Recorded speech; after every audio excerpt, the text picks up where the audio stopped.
يلا بقى حبايبي، تعالوا شوفوا انا عملت الجمال والحلاوه دي ازاي، وهوريكي ازاي يطلع معاكي زي بتاع الافران بالمنظر الجميل ده يمكن كمان تكون الصوره ظلمه يا جماعه. والله ما شاء الله عليه، شايفين جماله وحلاوته؟ احلى شويه منين، احلى واجمل من بتاع الافران كمان 100 مره. ادخلوا بقى شوفوا الفيديو، بس ان شاء الله لو عجبكم ما تنسونيش في لايك واشتراك وتعملوا شير عشان الفيديو يوصل لاكبر عدد ممكن، وما تنسوش تحطوا لايك. بسم الله الرحمن الرحيم، والصلاة والسلام على أشرف المرسلين. ازيكم يا حبايبي، عاملين ايه؟ النهاردة بإذن الله هنعمل مع بعض المنين اللي بحشي عجوة، منين الأفران يا جماعة، وبإذن الله هيطلع زيه وأحلى منه كمان. بس انت تمشي على الخطوات اللي أنا هقولك عليها.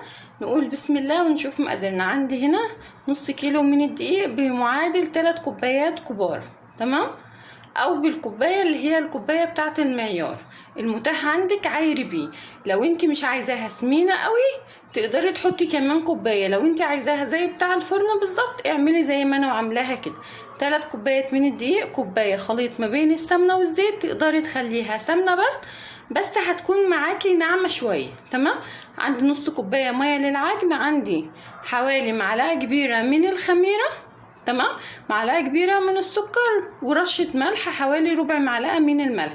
لو ما عندكيش الخميره دي تقدري تستعملي الخميره اللي هي الفوريه. دلوقتي كل اللي هعمله هجيب الدقيق بتاعي وهنزل كده بالسكر والملح، وهنزل بالسمنه والزيت. لو انت عايزه تعمليها سمنه بس اعملي، لو عايزه تعملي زبده اعملي، بس هتكون سمينه شويه. انما هنا خليط السمنه والزيت بيدولها قرمشه، وفي نفس الوقت مش بيخلوها دسمه قوي. وهبدا ابس الدقيق بتاعي كده بالسكر لغايه ما يعمل معايا كده زي حبات الرمل، واتاكد ان كل السمنه دخلت في الدقيق، تمام؟ طبعا احسن حاجه في الموضوع ده هي الايد، هتنجز معانا بسرعه كده. بسم الله اهو كده، اشتغلي وافركي اهو كده يا جماعه. المنظر ده شايفين بقت ناعمه معايا خالص اهي. وعلى فكره تقدري تستعملي اي نوع سمنه، مش شرط خالص نوع معين. الوقت بقى يا حبايبي هجيب الخميره بتاعتي اهي. انا هنا الخميره بتاعتي طازه هشتغل بيها على طول. لو انت هتستعملي الخميره الفوريه هتحطي النص المعلقه كبيره على نص كوبايه الميه دي وتدوبيها الاول. انما هنا خميره الافران بتكون دايما طازه. والله يا جماعه لو قدرتوا تشتغلوا بيها اشتغلوا، لو هي متاحه عندك هاتيها واستعمليها. وبستعمل كمان دقيق جميع الاغراض، مش شرط خالص اي نوع دقيق. وممكن لو عندك دقيق كحك وبسكوتات ينفع بردك في الموضوع ده. بس لو مش متاح هتجيبي دقيق جميع الاغراض. انا دلوقتي حطيت نص كوبايه الميه، بس انا لسه محتاجه ميه شويه كمان عشان ده بيرجع لنوع الدقيق. في دقيق بيمتص السوائل بسرعه، وفي دقيق بيكون عرقه شديد شويه، تمام؟ دلوقتي انا هزود كمان شويه ميه كده، شويه بشويه صغيرين، لغايه ما اخلص العجينه بتاعتي واعجنها كويس، وارجع بقى اوريكي شكلها.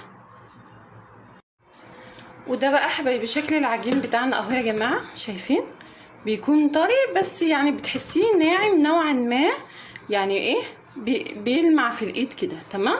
الوقت بقى هنغطيها. هي خدت معايا كمان حوالي نص كوبايه من الميه، تمام؟ هنسيبها بقى تخمر، مش هنغيب عليها. احنا حاطين للنص كيلو معلقه كبيره من الخميره، فهي ان شاء الله مش هتغيب، مش هتاخد وقت. نسيبها تخمر على ما نكون جهزنا العجوه بتاعتنا.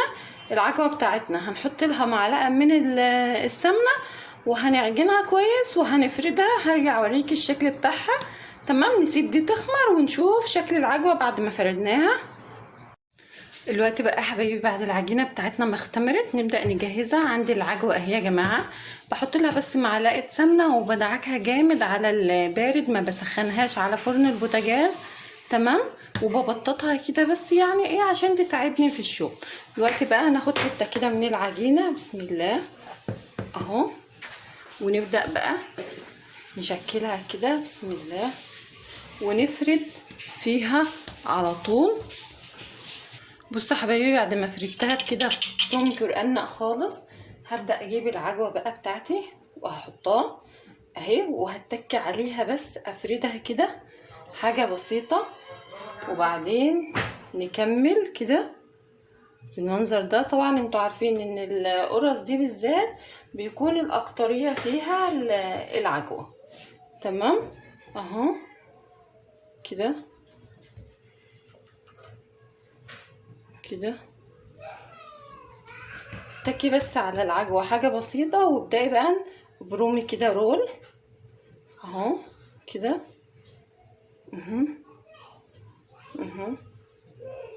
كده يا جماعه كده. وبعد ما لفيتها بالمنظر ده اي قطاعه بقى، وهبدا اقطع كده اهو كده تمام. وبعدين اشيلها بقى ونيجي من هنا كده ونقفلها كده، امشي عليها كده المنظر ده، اقفليها كويس وقومي بقى لفاها اهو، ابرميها بقى شويه كده يا جماعه. تمام هعمل الحته التانية برضك بنفس الطريقه اهو. هنحط كده حتت من العجوه بالمنظر ده اهو. تمام كده يا جماعه. اكتر حاجه بتكون في القرصه دي بالذات المنينه ديت هي العجوه اهو كده. تمام. وبرضك هنبدا نلفها رول زي ما عملنا التانية بالظبط اهو كده. تمام كده